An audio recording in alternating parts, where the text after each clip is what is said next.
तो हेलो बच्चों, इस वीडियो में हम पढ़ेंगे आज अध्याय 7 जिसका नाम है हमारा भारत देश। तो चलिए इस वीडियो को शुरू करते हैं और हमारे साथ आप जैसे हम इस वीडियो को ख़त्म करेंगे आप किताब से इस पाठ को भी ख़त्म कर लेना, क्योंकि हमारे समझाने के बाद अगर आप पाठ पढ़ेंगे तो आपको और ज़्यादा अच्छे से समझ में आएगा और अपनी नोट्स बनाते रहिएगा। तो चलिए इस वीडियो को शुरू करते हैं। भारत एक बहुत बड़े भौगोलिक विस्तार वाला क्षेत्र है। भौगोलिक विस्तार का मतलब कि जिसका क्षेत्रफल ज़्यादा हो उसे हम भौगोलिक विस्तार कहते हैं। ठीक है, प्राकृतिक की दृष्टि से उत्तर में यह हिमालय के ऊंचे शिखरों से घिरा है और पश्चिम में अरब सागर, पूर्व में बंगाल की खाड़ी तथा दक्षिण में हिंद महासागर भारतीय प्रायद्वीप के तटों पर लहराते हैं। तो यहाँ से समझो, तो देखो भारत एक बहुत बड़े भौगोलिक क्षेत्र का विस्तार है। ठीक है, मतलब इसमें बहुत बड़ा भौगोलिक क्षेत्र है। फिर इसके उत्तर में, यहाँ से जो उत्तर देखो, इसको उत्तर दिशा कहेंगे। ठीक, इसको हम दक्षिण दिशा कहेंगे और इसको हम दक्षिण दिशा कहेंगे। ये तो दिशा पता होगी ना, इसे हम पूर्व कहेंगे और इसको हम क्या कहेंगे, पश्चिम कहेंगे। तो अगर भारत का विस्तार देखना है तो इसके उत्तर में हिमालय है, इसके उत्तर में कौन सा है, हिमालय पर्वत। ठीक, और देखो इसके उत्तर में हिमालय पर्वत है और राज्य की बात करोगे तो सबसे उत्तर में है लद्दाख। सबसे उत्तर में क्या है, लद्दाख। और सबसे दक्षिण में क्या है, तमिलनाडु, यानी कि कन्याकुमारी लिख सकते हो, कन्याकुमारी। और यहां से है पश्चिम में अरुणाचल प्रदेश है, अरुणाचल प्रदेश। और इधर है गुजरात। ठीक है, तो ये हुआ हमारा भारत देश। भारत देश में अगर पूछेगा तो देखिए, अगर भारत पूछेगा कि तो भारत के उत्तर में क्या है, तो भारत के उत्तर में हिमालय है जिसे हम लद्दाख कहेंगे, लद्दाख भी है। और पूर्व में है अरुणाचल प्रदेश और गुजरात है, पश्चिम में गुजरात है और दक्षिण में कन्याकुमारी। कन्याकुमारी जो है तमिलनाडु में आता है। कन्याकुमारी किस राज्य में आता है, तमिलनाडु राज्य में आता है। ठीक है, तो ये हुआ हमारा भारत का परिचय थोड़ा थोड़ा। अब लिखा इसके पश्चिम में अरब सागर। तो बताओ इसका पश्चिम कहाँ है, तो पश्चिम में ये लिखा ना, तो यानी कि ये जो ये पूरा एरिया हो गया, ये जो पूरा एरिया है, तो ये कौन सा सागर है, अरब सागर। ठीक, तो ये पश्चिम है, तो पश्चिम में यानी इसके एरिया में क्या होगा, अरब सागर हो गया। और इधर ये पूर्व है ना, तो इसके पूर्व में है बंगाल की खाड़ी। पूर्व में क्या है, बंगाल की खाड़ी। तो ये क्वेश्चन पूछा जा सकता है कि भारत के पूर्व में कौन सा महासागर है, कौन सा सागर है, तो बंगाल की खाड़ी। और इसके यहाँ है पश्चिम में है अरब सागर। अगर हम दक्षिण में बात करें तो ये दक्षिण है, तो दक्षिण में है हिंद महासागर। दक्षिण में हिंद महासागर। तो जो हमारा भारत देश है वो उत्तर में हिमालय पर्वत से, पूर्व में बंगाल की खाड़ी से और दक्षिण में हिंद महासागर से और पश्चिम में अरब सागर से घिरा हुआ है। अगर हम इसके राज्यों की बात करें तो इसके उत्तर में सबसे ऊपर लद्दाख है और इसके पूर्व में बात करें तो अरुणाचल प्रदेश है और पश्चिम में, अगर दक्षिण में बात करें तो तमिलनाडु की कन्याकुमारी है और गुजरात की अगर पश्चिम में बात करें तो इसके पश्चिम में, सबसे पश्चिम में क्या है, गुजरात है।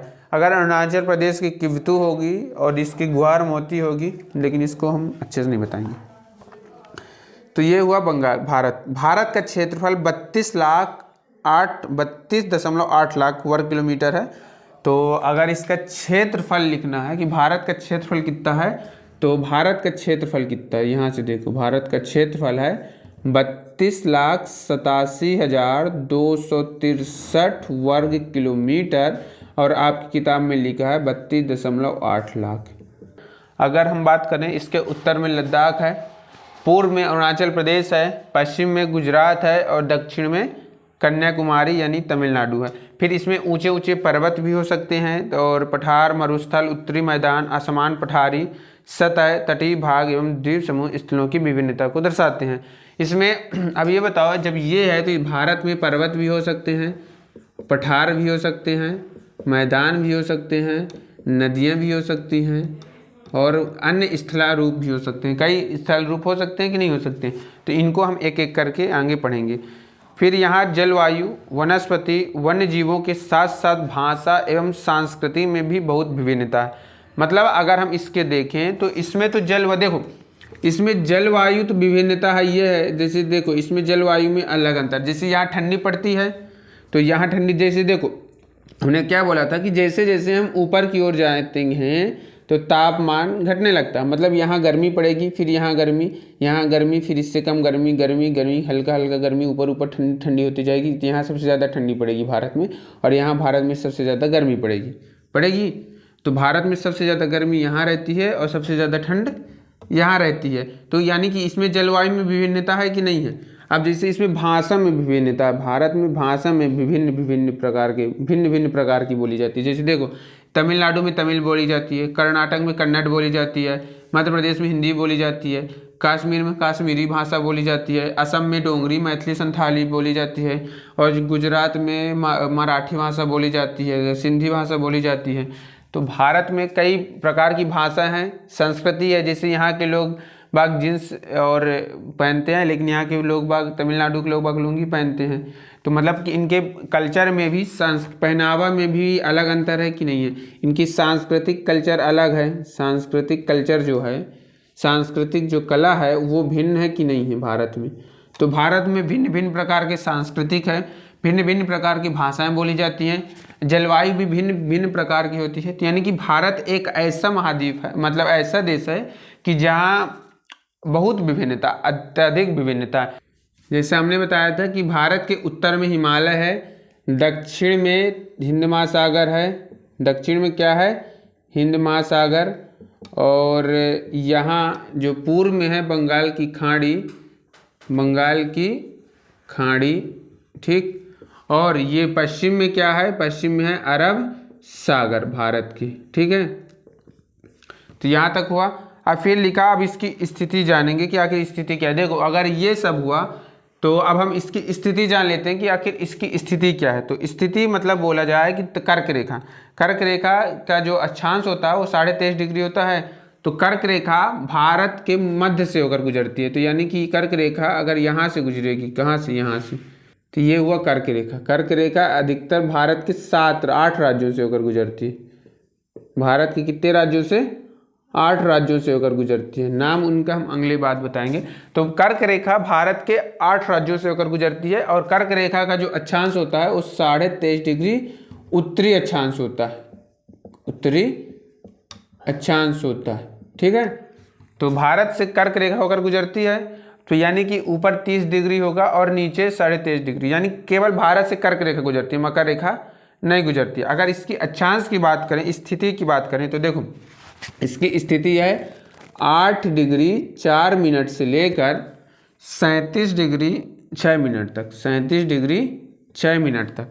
और इस साइड देखें तो 68 डिग्री 7 मिनट से लेकर और 97 डिग्री 25 मिनट तक, 97 डिग्री 25 मिनट तक, ये है इसकी स्थिति। अब स्थिति समझो, देखो जैसे कर्क रेखा 23.5 डिग्री उत्तरी अक्षांश में है, तो 23.5 के बाद भारत 37 तक आएगा। कितने तक आएगा, 37, यानी कि 30 डिग्री अक्षांश वो वाली हुई। यानी कि ये भारत, मान लो ये हुआ अक्षांश, हमने बोला था ना ये 0, ठीक, यहाँ से होगा 30 और यहाँ से होगा 60 बोला था। तो जैसे भारत की जो अक्षांश रेखा है तो 0 से बोला था ना, तो यानी कि 10, यानी कि यहाँ से होगी। तो ये भारत यहाँ से लेकर यहाँ के बीच में होगा, केवल इसमें होगा, ना कि देखो ये हुआ 37 डिग्री, यानी 30 के हल्का ऊपर होगा और यहाँ से 0 के थोड़ा हल्का ऊपर होगा। तो 0 से 30 के बीच अधिक गर्मी पड़ती है कि नहीं पड़ती, 0 से 30 के बीच अधिक गर्मी पड़ती है, यानी कि भारत में यहाँ तक गर्मी पड़ेगी, कहाँ तक, यहाँ तक। लेकिन ऊपर वाले इलाके में ठंडी पड़ेगी, क्योंकि ये 30 से 60 के बीच वाले में जा रहा है, 30 से 60 के बीच में जा रहा है, तो इसीलिए यहाँ ठंडी पड़ेगी। और भारत जो है यहाँ से लेकर यहाँ के बीच में पूरे हर गर्मी पड़ेगी ज़्यादातर, इसलिए हम अक्षांश को देखते हैं, बाकी और इसका कोई उपयोग नहीं है। अक्षांश का सिर्फ उपयोग इसलिए है ताकि हम ठंडी गर्मी मौसम का पता लगा सकें। तो देखो अगर हमने क्या बोला था इसमें कि 0 से 30 के बीच में गर्मी पड़ती है और 30 से 60 के बीच में ठंडी पड़ती है, तो भारत 0 से 30 के बीच में यहाँ गर्मी पड़ेगी और 30 के ऊपर यानी 30 से 37 के बीच में यहाँ ठंडी पड़ेगी। इसीलिए जम्मू कश्मीर और लद्दाख वाले इलाके में ठंडी पड़ती है, क्योंकि ये अक्षांश के ऊपर रहता है, 30 के ऊपर रहता है। फिर देखो भारत उत्तरी गोलार्ध में स्थित है, ये तो पता है ना कि भारत उत्तरी गोलार्ध में स्थित है, यानी कि भारत इस साइड स्थित है, ये भारत उत्तरी गोलार्ध में स्थित है। कर्क रेखा 23.5 डिग्री देश के लगभग मध्य से होकर गुजरती है, जो हमने आपको बता दिया।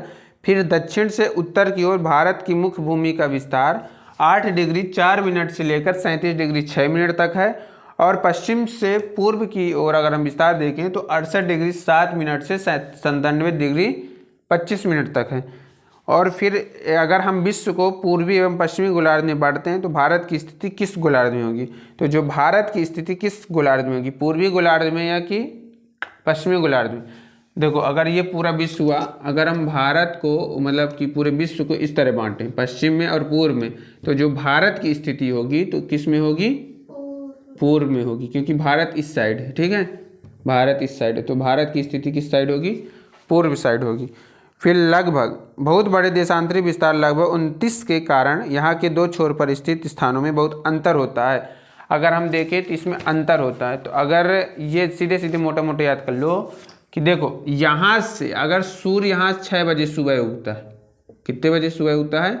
6 बजे, तो यहाँ कितने बजे उठेगा? उगेगा 8 बजे सुबह, समझे? मतलब यहाँ से यहाँ तक पहुँचने में सूर्य को 2 घंटे का टाइम लग जाता है। कितने का टाइम लग जाता है? 2 घंटे का। तो यहाँ कितने अंतर है? 2 घंटे का। अगर देखो अगर ये याद रखना कि अगर सुबह यहाँ 6 बजे होगी सुबह, तो यहाँ सूर्य उगेगा 8 बजे। मतलब कि अगर भारत में पूर्व से पश्चिम की ओर कितना समय का कितना अंतर होता है, तो समय का अंतर कितना होता है? 2 घंटे का होता है। मतलब यहाँ 2 घंटे घड़ी पहले चलती है और यहाँ 2 घंटे घड़ी लेट चलती है। जैसे अभी हम लोग मध्य में हैं, बीच में हैं, कहाँ? ये मध्य प्रदेश में है, ठीक है। तो हम यहाँ मध्य प्रदेश में, तो मध्य प्रदेश में ज़्यादा से ज़्यादा 1.5 घंटे का अंतर होगा। अगर यहाँ 6 बजे सुबह होता है तो यहाँ 7:30 बजे सुबह होता होगा। तो यानी सूर्य यहाँ सबसे पहले सूर्य कहाँ उगता है? तो सबसे पहले सूर्य जो उगता है अरुणाचल प्रदेश में उगता है। तो यहाँ से यहाँ तक सूर्य के अंतर देखें, तो इसीलिए कई बार आपने देखा होगा कि यहाँ जो लोग होते हैं यहाँ जल्दी सवेरा हो जाता है और जल्दी अंधेरा हो जाता है, लेकिन इस साइड थोड़ा यहाँ से लेट होता है अंधेरा, क्योंकि जब यहाँ सूर्य उगेगा जल्दी तो जल्दी डूबेगा, यहाँ लेट उगेगा तो लेट डूबेगा। तो यहाँ से यहाँ तक सूर्य में जाने पर अंतर कितने का आता है? 2 घंटे का आता है। ये हुआ मेन पॉइंट याद करने का कि पूर्व से पश्चिम की ओर सूर्य का अंतर कितना है, समय का कितना अंतर है? 2 घंटे का। एक याद रखना कि भारत का मानक समय रेखा, ये याद रखना, भारत का मानक समय रेखा 82.5 डिग्री है। अब मानक समय रेखा क्या होता है ये पहले जानो कि मानक समय रेखा क्या होता है, ठीक है।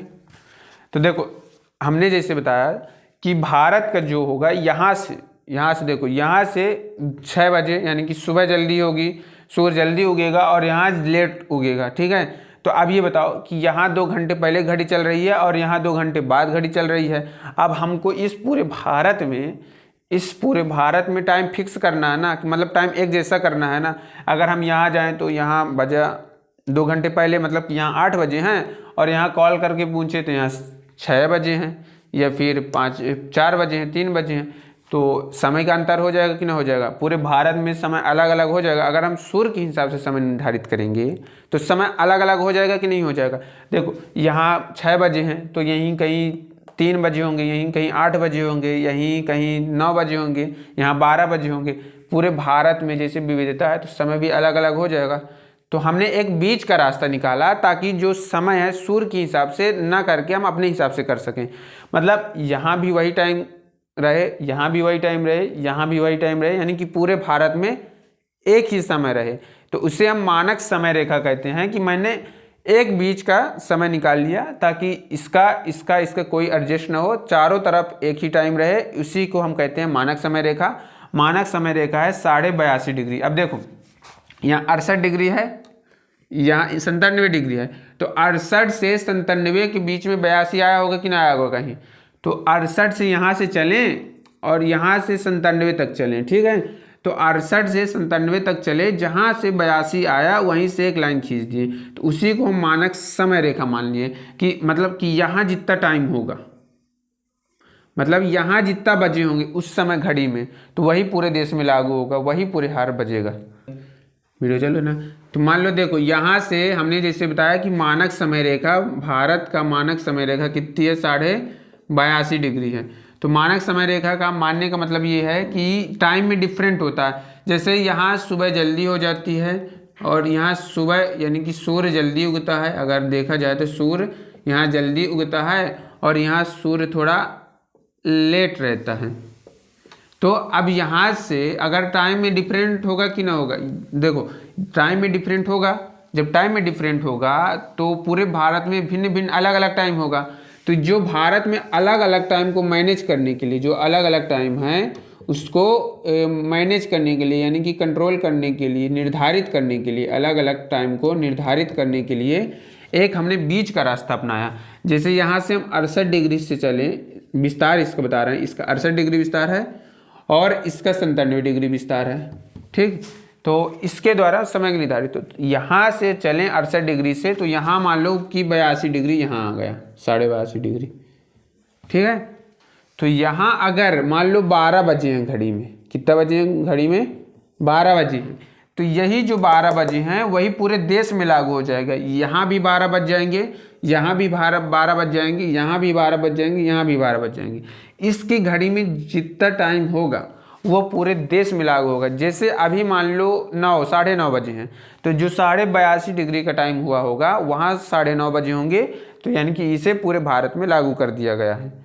इसी कहते हैं मानक समय रेखा, कि पूरे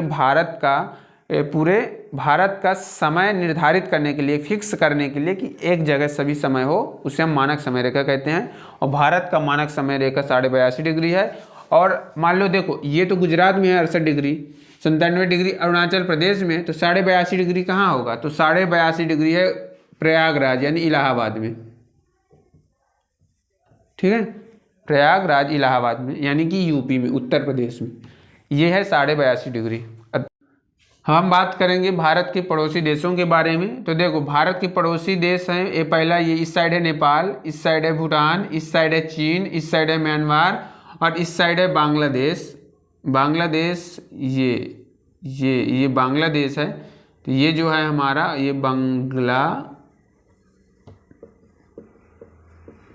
बांग्लादेश है। और देखो इस साइड है पाकिस्तान और इस साइड है अफगानिस्तान। तो भारत के कितने पड़ोसी देश हैं, भारत के 7 पड़ोसी देश हैं। भारत के कितने पड़ोसी देश हैं, 7। पहला है चीन, दूसरा नेपाल, भूटान, म्यांमार, बांग्लादेश, अफगानिस्तान और पाकिस्तान।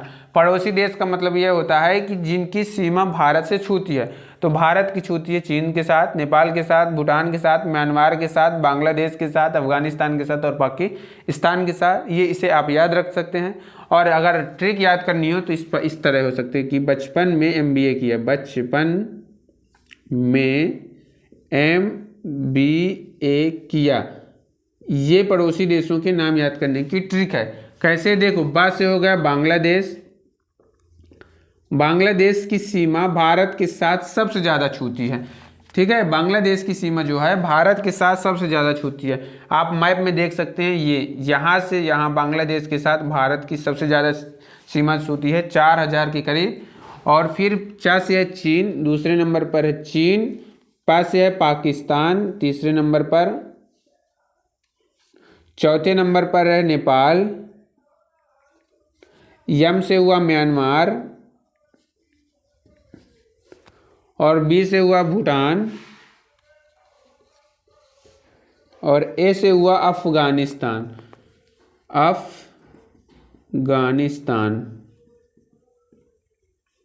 ठीक, यानी कि देखो पहला हुआ बांग्लादेश, दूसरा हुआ चीन, तीसरा हुआ पाकिस्तान, चौथा हुआ नेपाल, पांचवा हुआ म्यांमार, छठवां हुआ भूटान और सातवां हुआ अफगानिस्तान। तो ये हुआ क्रम से। बचपन में MBA किया, इसे ट्रिक से याद कर सकते हैं, या अगर ट्रिक से याद ना करना हो तो इस तरह याद कर सकते हैं कि भारत के 7 पड़ोसी देश हैं।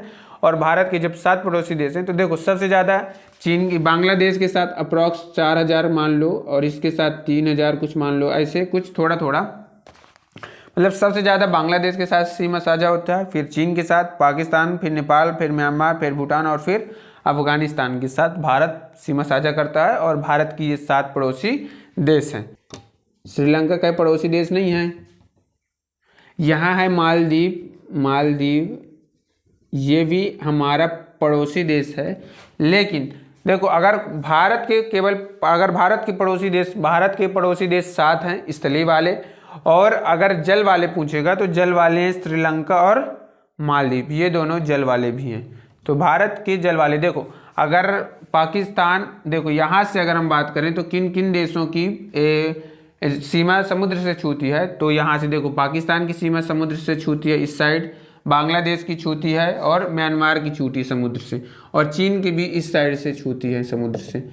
तो देखो ये चीन समुद्र से छूता है और म्यांमार भी समुद्र से छूता है और बांग्लादेश भी समुद्र से छूता है, पाकिस्तान भी, श्रीलंका भी और मालदीव भी, ये हुए। तो लेकिन अभी आपको सिर्फ इतना याद रखना कि भारत के पड़ोसी देश 7 हैं। बचपन में MBA किया, बांग्लादेश, चीन, पाकिस्तान, नेपाल, म्यांमार, भूटान और अफगानिस्तान। ओके, याद रहेगा। ये श्रीलंका हुआ और ये मालदीव हुआ। देखिए ये देखो भारत हुआ, पाकिस्तान हुआ, ये दोनों क्या हुए, ये देश हुआ, ये देश हुई, यानी ये स्थल हुआ और ये भी स्थल हुआ, ये स्थल हुआ ना और ये भी स्थल हुआ।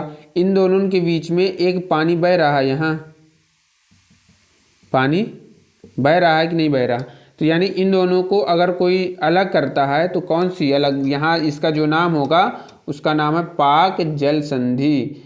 तो ये क्वेश्चन पूछा जा सकता है आपसे कि भारत और श्रीलंका को कौन सी जल संधि अलग करती है, तो कौन सी जल संधि अलग करती है, पाक जल संधि। ये क्वेश्चन बन सकता है कि भारत और श्रीलंका को अलग करने वाली संधि कौन सी है, पाक जल संधि। और ये किस पर है, तो ये है मन्नार की खाड़ी। तो भारत और श्रीलंका के बीच किसकी खाड़ी है, मन्नार की खाड़ी। किसकी खाड़ी है, मन्नार की खाड़ी। तो भारत और श्रीलंका को क्या अलग करता है, पाक जल संधि। और भारत और श्रीलंका के बीच देखो ये तो अलग करती है, लेकिन ये इसका नाम क्या है, तो इसका नाम है मन्नार की खाड़ी। अब हम पढ़ेंगे भारत का विभाजन। तो भारत का विभाजन 2 प्रकार से किया जाता है। अध्ययन के लिए भारत का विभाजन 2 प्रकार से किया जाता है। तो कितने प्रकार से किया जाता है, 2 प्रकार से। पहला हुआ प्रशासनिक या राजनैतिक विभाजन, राजनैतिक विभाजन, और दूसरा हुआ प्राकृतिक या फिर भौगोलिक विभाजन, भौगोलिक विभाजन। ठीक, तो भारत का विभाजन अध्ययन के लिए 2 प्रकार से किया जा सकता है। एक राजनैतिक या प्रशासनिक विभाजन, इसको हम प्रशासनिक भी बोल सकते हैं, प्रशासनिक, ठीक। और दूसरा हुआ प्राकृतिक या भौगोलिक विभाजन। तो इनमें अंतर क्या है, देखो जो राजनैतिक विभाजन होता है उसमें हम राज्यों के नाम पढ़ते हैं, जो हमारे राज्य हैं उनके नाम पढ़ते हैं, और जो केंद्र शासित प्रदेश होते हैं, केंद्र शासित प्रदेश होते हैं, उनको हम पढ़ते हैं। लेकिन जो प्राकृतिक एवं भौगोलिक विभाजन है उसमें हम किसका अध्ययन करते हैं, उसमें हम पर्वतों का, पठारों का, मैदानों और जो पृथ्वी की स्थलाकृति है, स्थलारूप हैं, हम उनका अध्ययन करते हैं। तो राजनैतिक और प्राकृतिक में अंतर समझ में आया। तो जो राजनैतिक मानचित्र होता है उसमें हम राज्यों के नाम पढ़ते हैं, केंद्र शासित प्रदेशों के नाम पढ़ते हैं, और जो वहाँ जितने भी मानव विकास हुए हैं, जैसे क्या उद्योग लगाया है, क्या नदियाँ बनाई हैं, नहर बनाए हैं, मतलब जितने मानव द्वारा, जो मानव करेगा, जितने भी मानव करेगा उसे हम राजनैतिक, जो मानव अपने से बनाता है, ठीक है, याद रखना कि जो मानव निर्मित करता है। जैसे मानव ने राज्यों को निर्मित किया है, राज्यों के नाम रखा है, केंद्र शासित प्रदेशों के नाम रखा है, उसे हम राजनैतिक में पढ़ेंगे। और अब प्राकृतिक या भौगोलिक में, जैसे प्राकृतिक में हम पढ़ेंगे पर्वत पठारों। अब मानव ने तो पर्वतों को नहीं बनाया, पठारों को नहीं बनाया, मैदानों को नहीं बनाया, तो सीधी सीधी बात आप इस तरह याद रख सकते हैं कि भारत का विभाजन 2 प्रकार से, यानी 2 प्रकार से हम पढ़ सकते हैं, एक राजनीतिक विभाजन, एक प्राकृतिक। राजनीतिक में हम राज्यों और केंद्र शासितों को पढ़ेंगे, और हम प्राकृतिक में यानी कि पर्वतों, पठारों और मैदानों को पढ़ेंगे। तो हम पहले पढ़ते हैं राजनीतिक मानचित्र में। तो राजनीतिक मानचित्र में तो आप बताइए कि भारत में कितने राज्य हैं। तो भारत में 28 राज्य हैं और भारत में 8 केंद्र शासित प्रदेश हैं। केंद्र शासित प्रदेश हैं, तो इनको याद रख लीजिएगा, इनके नाम फिर हम लिखवा देंगे बाद में। तो भारत में 28 राज्य, 8 केंद्र शासित प्रदेश हैं और भारत की राजधानी क्या है ये बताइए। तो भारत की राजधानी है दिल्ली, नई दिल्ली। भारत की राजधानी नई दिल्ली। ठीक, तो राजनीतिक मानचित्र में हम 28 राज्यों के बारे में पढ़ते हैं। उत्तर, उत्तरा, मध्य, पश्चिमी, छत्तीस, राजा, झाड़, सिक्किमी, मेघ, नागमणि, मध्य त्रिपुरारी, अंधे, उड़काना, तमिल, बिहारी। ये हुआ 28 राज्यों के नाम और 8 केंद्र शासित प्रदेश, दिल्ली, और इनको हम बताएंगे। देखो, राज्यों में और केंद्र शासित प्रदेशों में अंतर क्या होता है इसको भी हम आगे कभी डिस्कस करेंगे। अभी आप जानेंगे कि 28 राज्यों के बारे में पढ़ेंगे और 8 केंद्र शासित प्रदेशों के बारे में पढ़ेंगे और भारत की राजधानी दिल्ली है। देखो, पहली बात, राज्य जो होते हैं, राज्य में मुखिया सीएम होता है, इसमें चुनाव होते हैं। लेकिन 8 केंद्र शासित प्रदेश में इसका मुखिया जो होता है वो राज्यपाल होता है या फिर गवर्नर होता है। इसको हम पॉलिटी में पढ़ेंगे, यानी कि राज्य व्यवस्था में पढ़ेंगे। इसे देखो, भौतिक भारत, अब हम राजनीतिक विभाजन पढ़ चुके हैं, अब हम भौतिक विभाजन को समझेंगे कि भारत में जो पाई जाने वाली भौतिक आकृतियाँ विभिन्न प्रकार की होती हैं। जैसे देखो, भारत में पर्वत पाए जाएंगे, पठार पाए जाएंगे, मैदान, द्वीप और द्वीप समूह भी पाए जाएंगे। उत्तर में बर्फ से ढका हिमालय संतरी का कार्य करता है। जैसे अगर देखो भौतिक विभाजन में देखेंगे तो इसमें पर्वत भी होंगे, पठार भी होंगे, मैदान भी होंगे, जो हमने आपको बता चुका हूँ। तो यहाँ से देखो, ये हुआ हमारा भारत देश, ये हो गया, समझ लो थोड़ा। अब देखो, ये उत्तर में हिमालय है, मान लो ये पूरा उत्तर में क्या हुआ, हिमालय हुआ, और ये पूरा बर्फ से ढका हुआ है। इसका अगर संधि विच्छेद करें तो इसका संधि विच्छेद होता है हिम प्लस आलय, यानी कि हिम का मतलब होता है बर्फ और आलय का मतलब होता है घर। तो यानी कि इसे हम बर्फ का घर कहेंगे, बर्फ का घर कहेंगे। जो हिमालय होता है, यानी कि हिमालय यानी कि पर्वत बर्फ से पूरा ढका हुआ है। हिमालय का अगर हम संधि विच्छेद करेंगे तो हिम प्लस आलय, हिम मतलब होता है बर्फ, आलय मतलब होता है घर, तो हिम यानी कि बर्फ का घर। तो हिमालय को हम बर्फ का घर भी कहते हैं। अब हिमालय बर्फ का घर, हिमालय पर्वत को 3 प्रमुख समानांतर श्रृंखलाओं में बांटा जा सकता है। ठीक, ये क्या है, हिमालय पर्वत। भौतिक विभाजन में हम किसका किसका पढ़ते हैं, क्या क्या पढ़ते हैं, पर्वत भी पढ़ते हैं, पठार भी पढ़ते हैं, मैदान भी पढ़ते हैं, जो तट होते हैं उनको पढ़ते हैं, जो द्वीप समूह होते हैं हम उनको पढ़ते हैं, द्वीपों को पढ़ते हैं। तो हम सिर्फ मोटा मोटा पढ़ रहे हैं, बाकी अब नेक्स्ट अध्याय में या नेक्स्ट क्लास में हम इसको अच्छे से पढ़ेंगे। लेकिन देखो, भारत का भौतिक विभाजन, तो भौतिक विभाजन ये हिमालय के बारे में डिस्कस करते हैं कि आखिर भारत के उत्तर में स्थित है और ये मोस्ट है क्योंकि उत्तर में स्थित है। आखिर इसमें है क्या क्या चीज़, तो देखो, ये एक हिमालय हुआ। हिमालय को हम 3 मुख्य समांतर श्रृंखलाओं में बांटते हैं। सबसे उत्तर में स्थित श्रृंखला को बृहत हिमालय या हिमाद्री कहते हैं। इसकी श्रृंखला में विश्व की सबसे ऊंची शिखर मध्य हिमालय और हिमाद्री के दक्षिण में स्थित है। हिमालय या मध्य हिमालय, अच्छा, लोकप्रिय 5 पहाड़ी स्थानों के नाम से शिवालिक सबसे दक्षिण में स्थित। ठीक है, देखो, हिमालय हुआ हमारा। हिमालय को हम 3 समांतर श्रेणियों में बांटते हैं, यानी कि 1 और ये 2, पहल, दूसर और तीसरा। कुछ याद आया?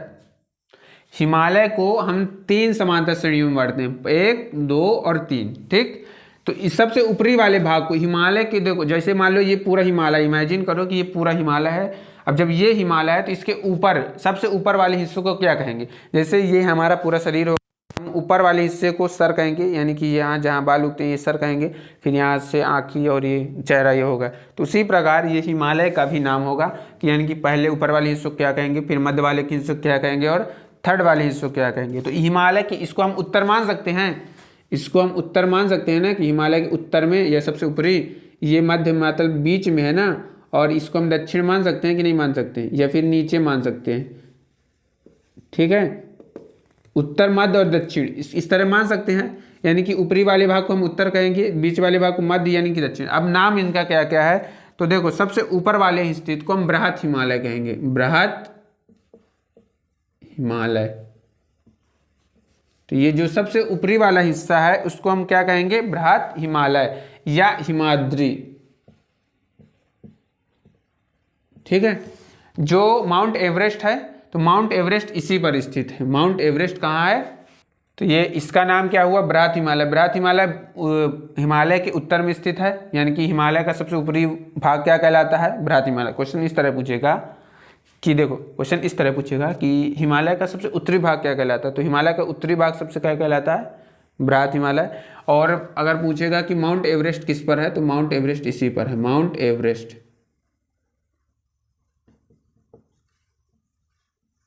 माउंट एवरेस्ट किस पर है? तो माउंट एवरेस्ट इसी भाग पर है। और बीच वालों को क्या कहेंगे? हमेशा मध्य कहते हैं। क्या कहते हैं इसको?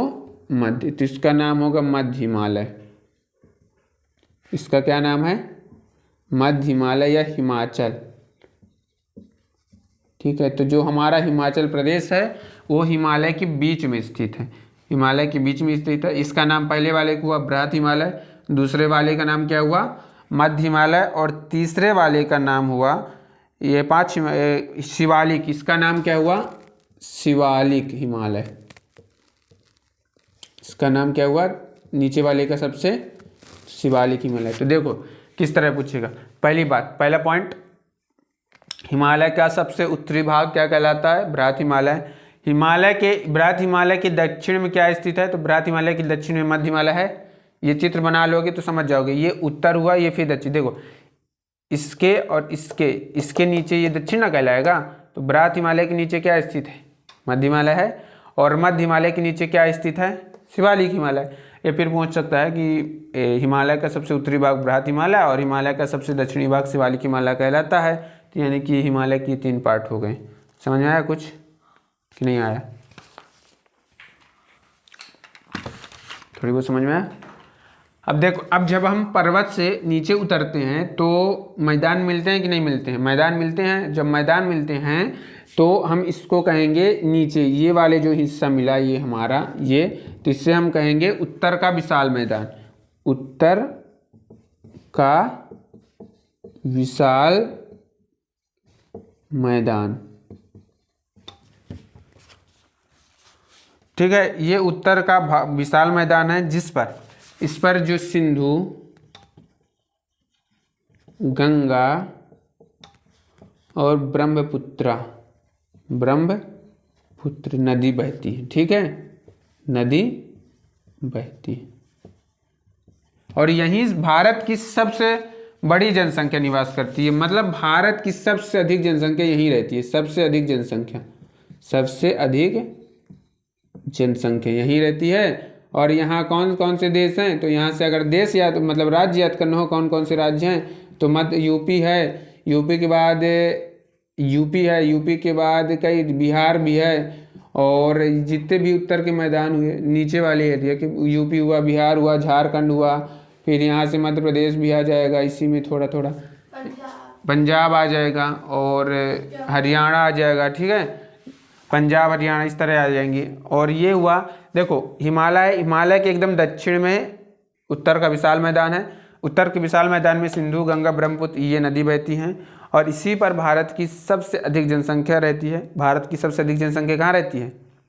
तो इसीलिए तो कहते हैं ना कि यूपी जो है, उत्तर प्रदेश सबसे अधिक जनसंख्या वाला राज्य है मध्य भारत का। और इसी में सबसे ज़्यादा खेती होती है।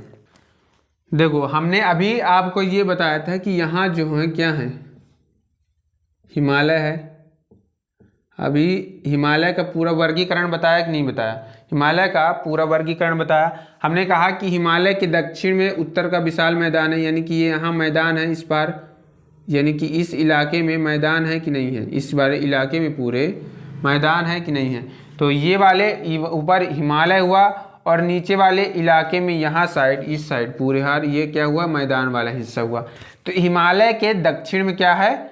मैदान है। अब देखो भारत है, तो भारत का ये पश्चिमी हिस्सा है कि नहीं है?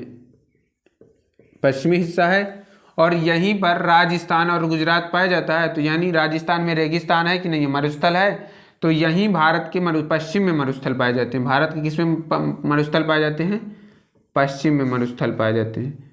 तो अगर पूछेगा मरुस्थल कहाँ है भारत के, तो भारत के मरुस्थल किस साइड है? किस साइड है?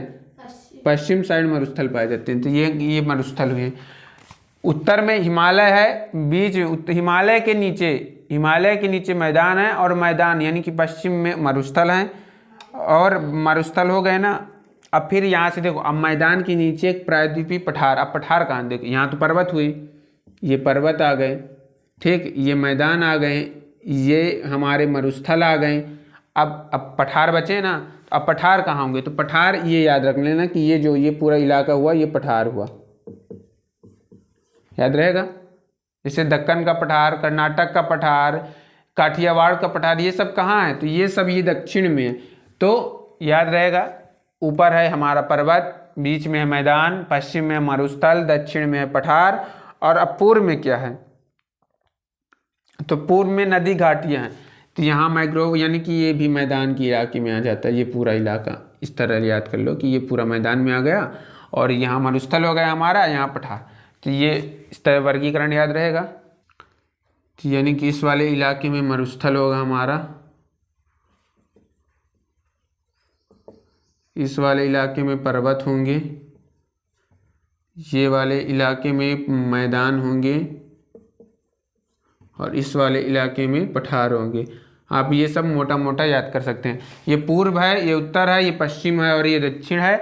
यानी कि ये हुए हमारे भारत के भौतिक भूगोल। तो पर्वत, मैदान, पठार और मरुस्थल, अगर कोई पूछेगा तो मोटा मोटा बता दोगे ना कि अगर गुजरात और राजस्थान में मरुस्थल हैं, ऊपर पर्वत है हिमालय और बीच में मैदान है और नीचे पठार है। और फिर लिखा है उत्तरी मैदान के दक्षिण प्रायद्वीप, इसकी आकृति त्रिभुजाकार, इसकी आकृति। अब हमने कुछ हिमालय के बारे में मतलब पर्वतों के बारे में पढ़ाया, कुछ मरुस्थल मैदान के बारे में पढ़ाया। अब हम पठारों के बारे में थोड़ा बहुत पढ़ा देते हैं, पठार ज्ञान। तो देखो अब हम पढ़ेंगे थोड़ा जो प्रायद्वीप पठार हैं, प्रायद्वीप पठार। तो इनकी स्थिति क्या है, मतलब ये हैं क्या। तो हमने क्या बताया कि जो मैदान है, मैदान के एकदम जस्ट नीचे है ना, कि पठार की नहीं है, ये बताओ। मैदान के जस्ट नीचे है पठार, और मैदान के जब नीचे हैं तो इनकी आकृति किस तरह है, तो इनकी जो आकृति है वो त्रिभुज के आकार की है। ये इनकी आकृति हो गई, ठीक। तो जो पठार हैं, जो प्रायद्वीपीय पठार है, इनकी आकृति क्या हुई, त्रिभुज के आकार की है। और इसकी आकृति, इसका धरातल काफ़ी ऊंचा एवं नीचा है। तो कम कन्फर्म नहीं, काफ़ी ऊंचा भी है एकदम, और एकदम काफ़ी नीचा है इनका, अगर हम वो देखें तो। और इसमें बहुत सी घाटियाँ स्थित है। इसके उत्तर पश्चिम में अरावली स्थित है। अब देखो ये मान लो प्रायद्वीप पठार हुआ, तो प्रायद्वीप यानी कि देखो ये उत्तर, इसको हम कह सकते हैं, इसको हम दक्षिण कहेंगे, इसको हम पूर्व कहेंगे और इसको हम पश्चिम कहेंगे। देखो इसके उत्तर, ये उत्तर हुआ, ये पश्चिम हुआ इस साइड, यहाँ दक्षिण हुआ, यहाँ पूर्व हुआ। तो क्या बोला कि देखो इसके उत्तर और पश्चिम में कौन सी अरावली पर्वत श्रृंखला। तो अगर ये हुआ प्रायद्वीपीय पठार हमारा, प्रायद्वीपीय पठार, कुछ समझ में आ रहा है। ये हुआ प्रायद्वीपीय पठार। तो उत्तर और पश्चिम में अरावली पर्वत। तो देखो अरावली पर्वत श्रृंखला पूछेगा तो कहाँ है, हमने बताया था ये हुआ अरावली पर्वत श्रृंखला, अरावली पर्वत श्रृंखला, ठीक है। ये अरावली पर्वत श्रृंखला है जो विश्व की सबसे पुरानी, हमने बताया था ना कि ये सबसे पुरानी श्रृंखला है, सबसे पुरानी विश्व की, ठीक है, विश्व की पुरानी, सबसे पुरानी पर्वत श्रृंखला है, जो अब अपरदित होकर एक अवशिष्ट पर्वत बन चुकी है, जो हमने आपको कम से कम अध्याय 5 में बताया था अभी। और फिर विंध्य एवं सतपुड़ा भी महत्वपूर्ण, इन श्रृंखलाओं से होकर नर्मदा एवं ताप्ती नदी बहती हैं। यानी कि देखो अब इसमें जो है अगर देखा जाए तो यहीं अगर उत्तर पूर्व में मान लो यहाँ से बिंद हो गई और यहाँ से सतपुड़ा हो गई, और यहीं से जो है नर्मदा नदी हमारा प्रवाह होता है, नर्मदा नदी का विस्तार होता है। तो यहाँ ये नर्मदा नदी हो गई। तो नर्मदा नदी, अगर ये हुई कौन सी पर्वत, विंध्य पर्वत, और एक हुई सतपुड़ा पर्वत। तो ये विंध्य पर्वत हुई, विंध्य पर्वत, और ये वाली जो हुई इसका नाम हुआ सतपुड़ा।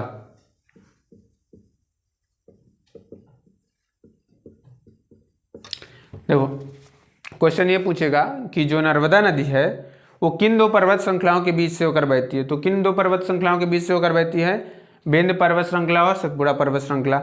इस तरह अगर आप लोग चित्र बना लोगे ना तो समझ में आ जाएगा कि अरावली पर्वत प्रायद्वीप पठार के उत्तर और पश्चिम में स्थित है। ये है पश्चिम, इसको पश्चिम बोल दो, ये वाला, ये उत्तर वाले इलाका हुआ, इसको मान लो पश्चिम मान लो इसको, चलो, और ये वाले इलाकों को तुम पूर्व मान लो, तो ये वाला इलाका पूरा पूर्व होगा, ये पूरा इलाका पश्चिम हो गया। तो अरावली जो पर्वत है प्रायद्वीप पठार के उत्तर और पश्चिम में होकर गुजरती है, यानी कि राजस्थान मध्य प्रदेश में जाती है।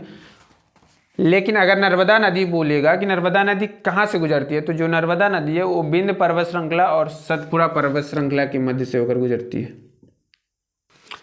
देखो विंध्य पर्वत श्रृंखला, यहाँ से नर्मदा नदी बस नहीं, साथ में इसकी सहेली ताप्ती नदी भी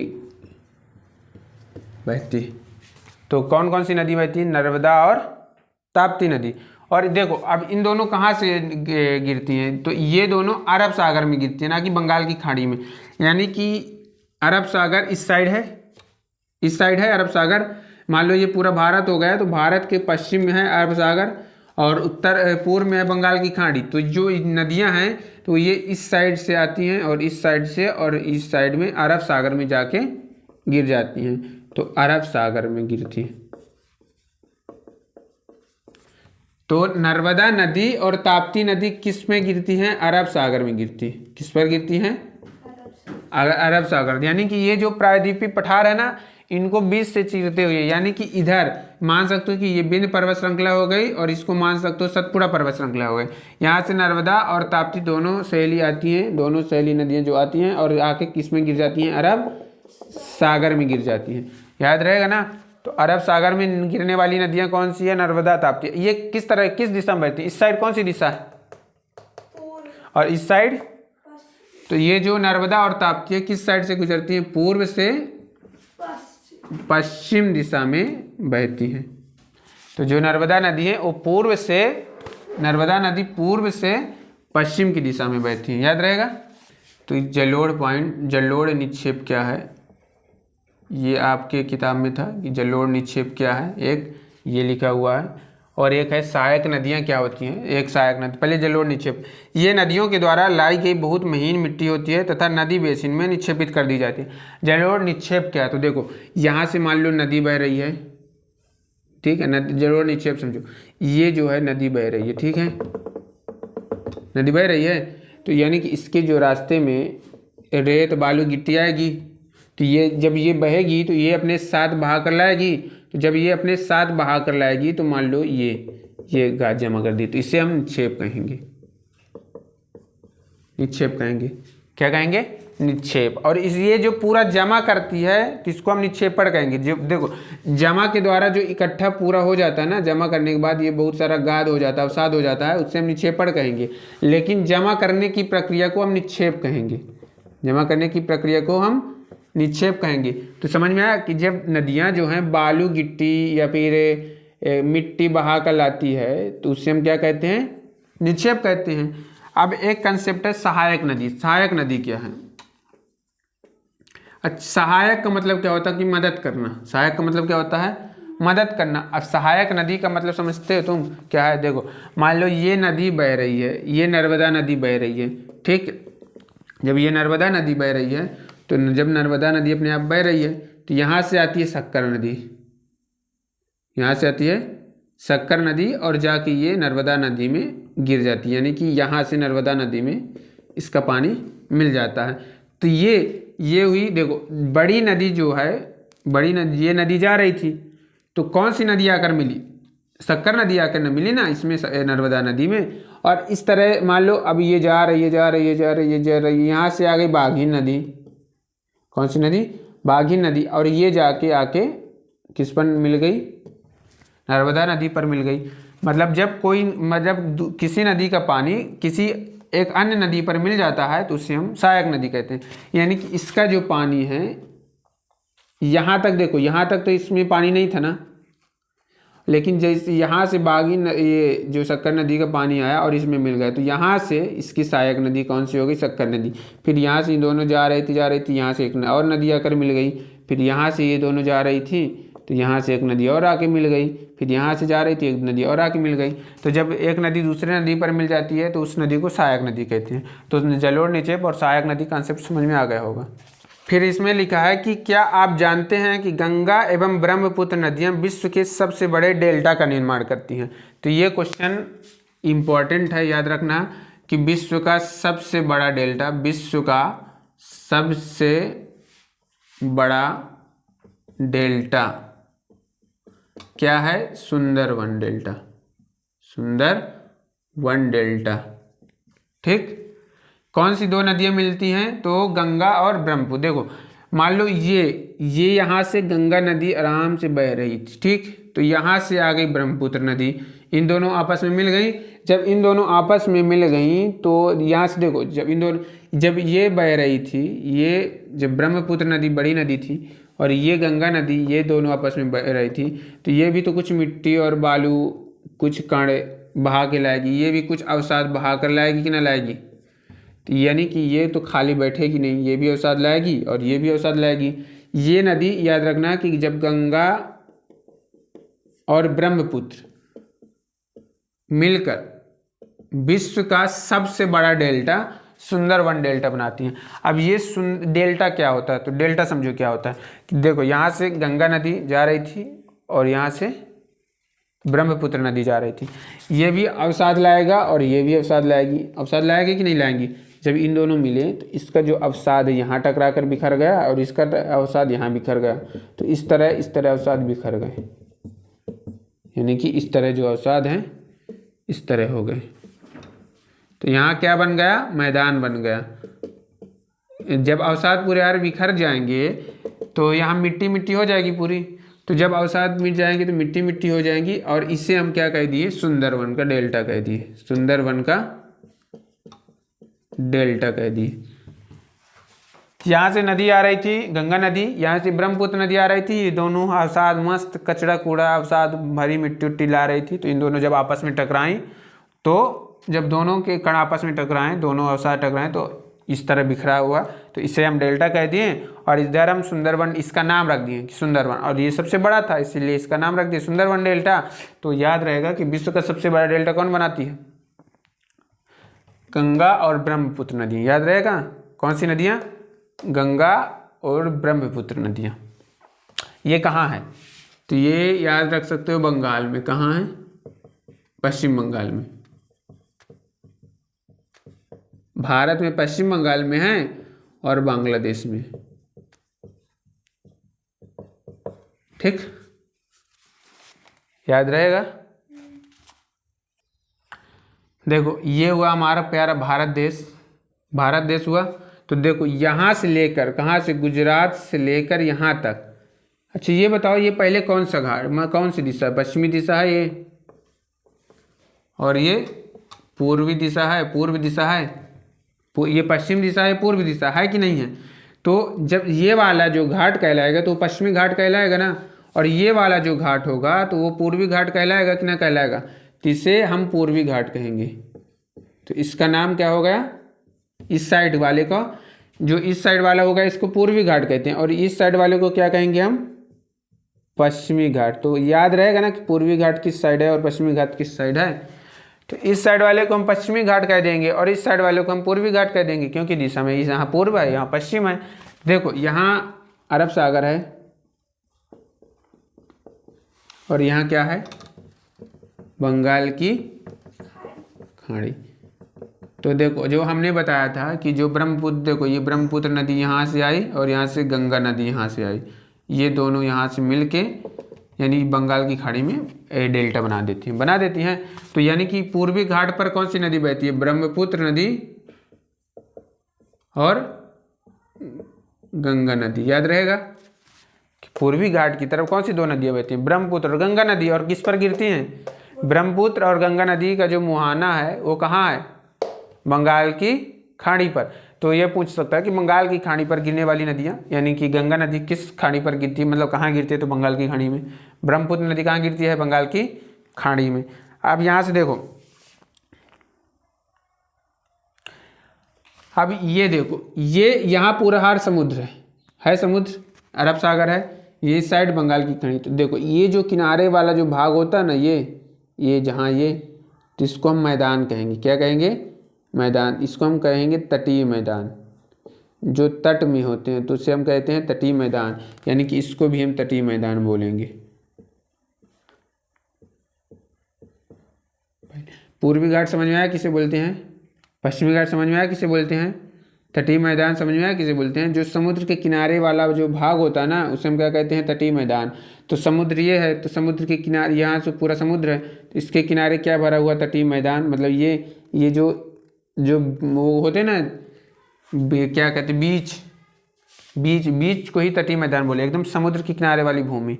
तो यहाँ से समुद्र है, यहाँ से एकदम स्थल हुई, इसको तटीय मैदान बोलते हैं। तट यानी कि समुद्र का किनारा। देखो ये महानदी हो गई, कहाँ गिरती है? बंगाल की खाड़ी में गिरती है, याद रहेगा। ये कृष्णा हो गई, कावेरी हो गई, और ये गोदावरी हो गई। तो ये जो नदी देखो, गंगा, ब्रह्मपुत्र, महानदी, कृष्णा, कावेरी, गोदावरी, ये कहाँ गिरती हैं? बंगाल की खाड़ी पर गिरती हैं। तो एक ये अरब सागर हुआ हमारा। तो अरब सागर में अभी हमने पढ़ाया था ना कि यहाँ से नर्मदा नदी आती है और ताप्ती भी आती है। तो नर्मदा और ताप्ती कहाँ गिरती हैं? अरब सागर में।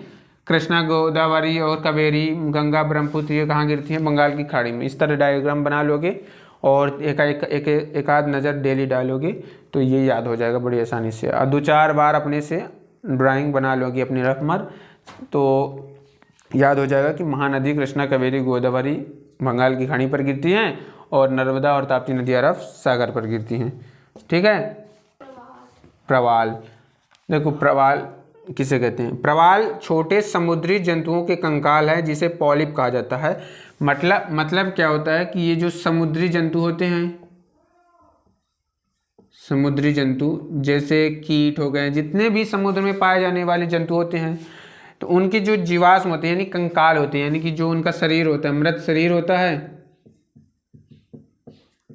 उनका जो मृत शरीर होता है, कंकाल, या फिर इसको कंकाल बोलेंगे, कंकाल। तो प्रवाल किसे बोलेंगे? जितने भी समुद्री जंतु होते हैं उनके मृत शरीर या कंकाल को क्या बोलते हैं? प्रवाल बोलते हैं। और इसका एक अन्य नाम भी है, इसका जो अन्य नाम है, इसका अन्य नाम पॉलिप भी है। पॉलिप, इसका अन्य नाम क्या है? पॉलिप। जब जीवित पॉलिप मरते हैं तब उनका कंकाल बच जाता है। देखो अब जब कोई व्यक्ति मरेगा तो उनका कंकाल तो बनेगा ना, मृत शरीर जब मर जाएगा तो कंकाल जब पूरा सड़ गल जाएगा तो क्या बनेगा? सिर्फ कंकाल यानी हड्डी बस बचेंगी। तो उसे हम क्या बोलते हैं? अन्य पॉलिप की वृद्धि इन ठोस कंकालों के ऊपर होती है जो बढ़ते बढ़ते काफ़ी ऊंचे हो जाते हैं तथा इस प्रकार प्रवाल द्वीपों का निर्माण हो जाता है। देखो मान लो एक ये समुद्री जीव था,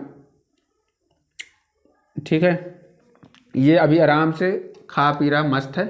अब जब मर गया इसी तरह पड़ा रहेगा, सड़ गल जाएगा, इसका जो हड्डी उड्डी होंगी इसी तरह जमी रहेंगी। फिर इसी के ऊपर एक दूसरा दूसरा प्रवाल आ जाएगा, पॉलिप आ जाएगा। फिर इसी के ऊपर एक और पॉलिप हो जाएगी, फिर इसके ऊपर आ जाए, जब ये मर जाएगा तो इसके ऊपर आ जाएगा, फिर ये मर जाएगा, फिर ये मर जाएगा। मतलब एक के ऊपर एक, एक के ऊपर एक, कंकाल के ऊपर वृद्धि होती जाती है। ये एक के ऊपर एक, एक के ऊपर एक, एक के ऊपर एक मरते बैठते जाते हैं। मतलब कि ये इस तरह हो जाता है। समझ में आ रहा कुछ? मतलब देखो ये हुआ हमारा प्रवाल यानी कि जो पॉलिप। अगर हम बात करें पॉलिप यानी कि अगर ये बेचारा मरत गया यानी इसका कंकाल बचा, ध्यान देना, ठीक, मर गया, जब मरा तो ये बेचारा पड़ा है इसी तरह। जब इस तरह पड़ा है तो इसके ऊपर अब बोला कि अब तो ये तो मर गया है ना, अब कुर्सी बना के हम दूसरा, तो इसी के ऊपर एक दूसरा पॉलिप, मान लो इसी का बेटा पैदा, मतलब ऊपर इसका विस्तार होने लगा। फिर जब ये मर गया तो इसके ऊपर विस्तार होने लगा, फिर इसके ऊपर विस्तार, इसके, और इनके दिए इस तरह। तो ये एक बड़े समूह बना देते हैं। क्या बना देते हैं? एक बड़े समूह, इस तरह ढेर बना देते हैं। ठीक है, इससे हम प्रवाल शैल कहेंगे या फिर प्रवाल शैल कहेंगे। तो पॉलिप जो होते हैं एक के ऊपर एक विस्तृत होते हैं, मतलब एक के ऊपर एक। कंकाल मर गया लेकिन उसके ऊपर रहेगा, फिर उसके ऊपर, फिर उसके ऊपर, इस तरह इसको हम प्रवाल बोलेंगे। तो प्रवाल कुछ समझ में आया? देखो भारत के अभी हमने राज्यों के बारे में बात किया कि नहीं किया, और केंद्र शासित प्रदेशों की बात किया कि 28 राज्य और 8 केंद्र शासित प्रदेश है। तो भारत में द्वीप समूह भी तो होंगे। हमने तटों की बात कर ली, पर्वत पठारों मैदानों की बात कर ली। अब भारत के जो द्वीप समूह हैं उनके बारे में बात करते हैं कि आखिर भारत में द्वीप समूह हैं कितने और किस तरह होते हैं। तो देखो ये हमारा प्यारा सा भारत हो गया,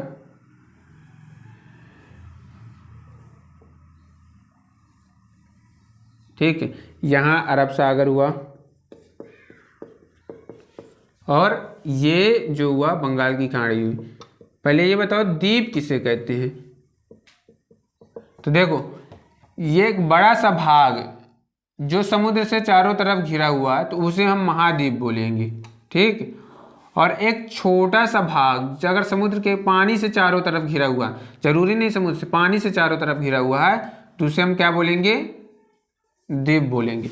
देखो जो महाद्वीप हो गया, हमारे यहाँ 7 महाद्वीप हैं और 5 महासागर हैं, और जो द्वीप हैं वो अगर एक छोटा सा भाग होता है जो चारों तरफ पानी से घिरा होता है तो उसे हम क्या बोलते हैं, द्वीप। तो भारत के जो द्वीप समूह का मतलब हुआ द्वीपों का एक झुंड, मतलब एक नहीं अनेक द्वीप इकट्ठा जब होंगे तो उसे हम कहेंगे द्वीप समूह।